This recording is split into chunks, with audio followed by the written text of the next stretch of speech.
नमस्कार।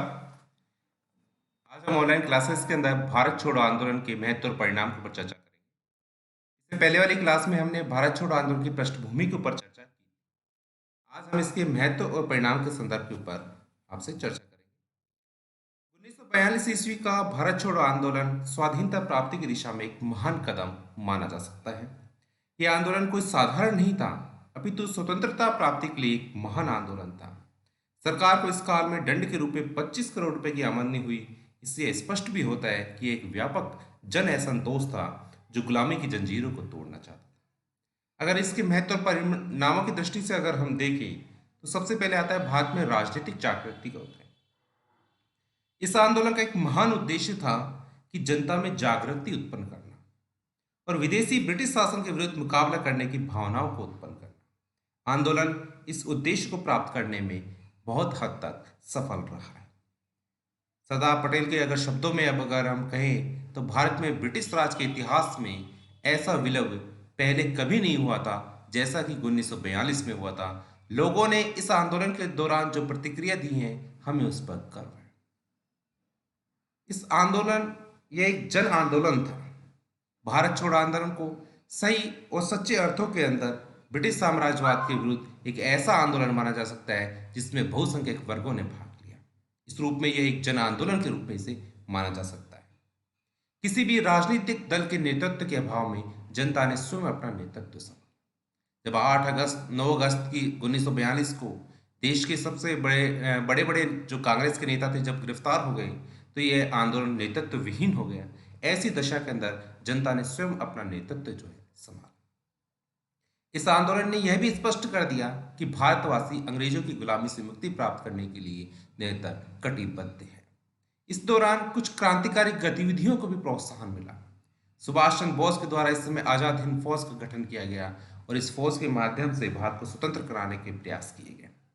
आजाद हिंद फौज के सैनिकों की वीरता, उनके साहस और बलिदान ने देश में एक नए जोश की भावना को भी उत्पन्न की। इसी समय 1946 के अंदर भी एक नौसेना विद्रोह हुआ जो भी इस जन आंदोलन की प्रगति का ही चरण माना जा सकता है। इस आंदोलन के फलस्वरूप विदेशों में भी भारतीय के प्रति सहानुभूति की भावना उत्पन्न हुई। इस आंदोलन के कारण अमेरिका और चीन जैसे राष्ट्रों ने भारतीय के प्रति सहानुभूति उत्पन्न हुई। चीन के राष्ट्रपति और अमेरिका के राष्ट्रपति रूजवेल्ट ने भारत को पूर्ण स्वतंत्रता दिए जाने का समर्थन किया। आंदोलन इस उद्देश्य को प्राप्त करने में भी सफल रहा है।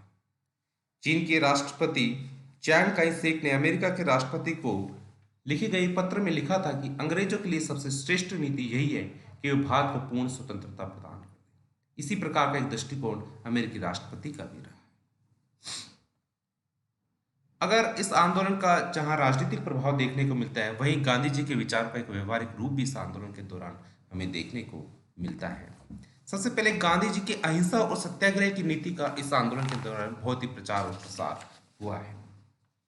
गांधी जी के अनुसार अहिंसा वीरों का लक्षण है। स्वयं दुख सहकर अपने विरोधी के हृदय को बदल देने की भावना आज के सामाजिक, धार्मिक, जातिगत एवं हिंसात्मक आंदोलन के दौर में अहिंसावादी विचारधारा को बहुत अधिक प्रासंगिक बनाती है।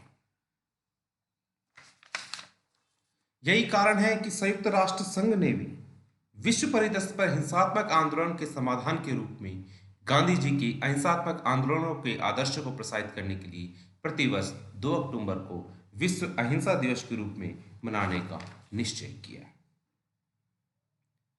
इस आंदोलन के दौरान कुछ सामाजिक चेतना की भी जागृति हुई।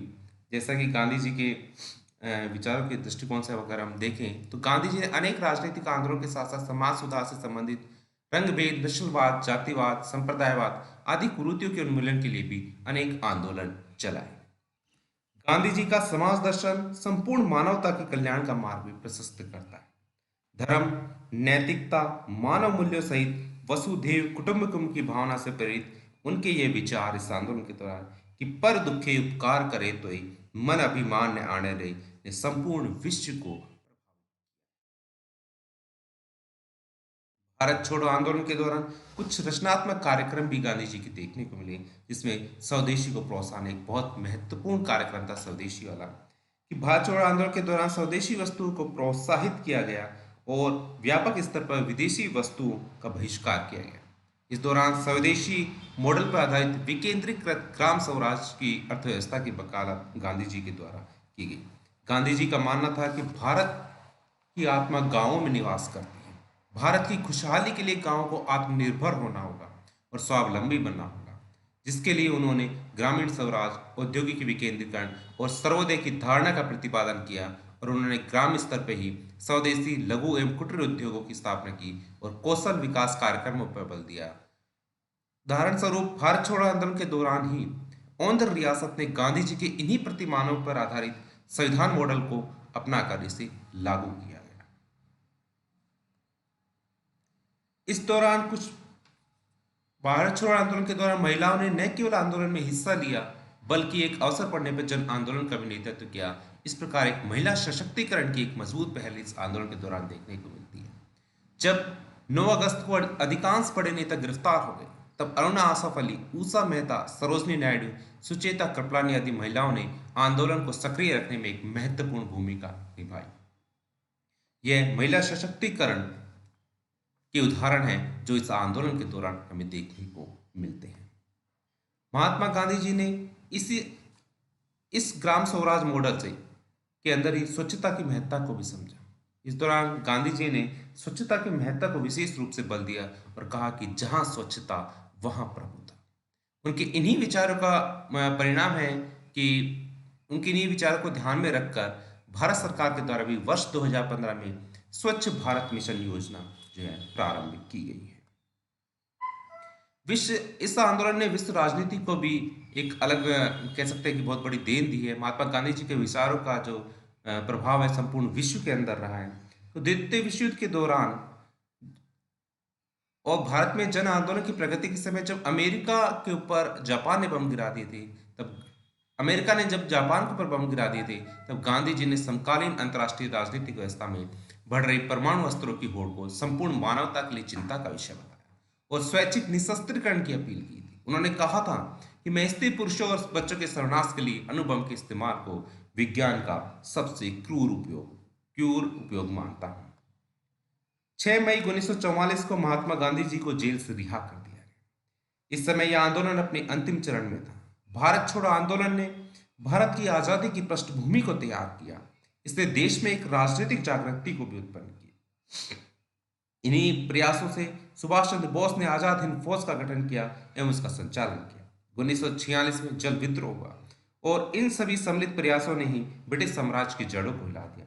इस आंदोलन ने जयप्रकाश नारायण, राम मनोहर लोहिया, अरुणा आसफ अली जैसे भावी नेता देश को दिए, जिन्होंने आंदोलन के दौरान भूमिगत होकर आंदोलन का नेतृत्व किया। अगस्त क्रांति साम्राज्यवादी शक्तियों के विरुद्ध पराधीन राष्ट्रों के लिए भी प्रेरणादायी सिद्ध हुई। भारत छोड़ो आंदोलन के दौरान गांधी जी के रचनात्मक कार्यक्रमों को भी प्रोत्साहन मिला। धर्म, नैतिकता, मानवीय मूल्यों एवं कल्याण की भावना से प्रेरित उनके विचारों ने संपूर्ण विश्व को प्रभावित किया। यही कारण है कि वर्तमान युग के प्रसिद्ध वैज्ञानिक अल्बर्ट आइंस्टीन ने भी उनके संदर्भ में कहा है कि आगामी पीढ़ियां संभवतः विश्वास न करेगी हार्ड मास का ऐसा व्यक्ति कभी इस धरती के ऊपर विराजता था। धन्यवाद।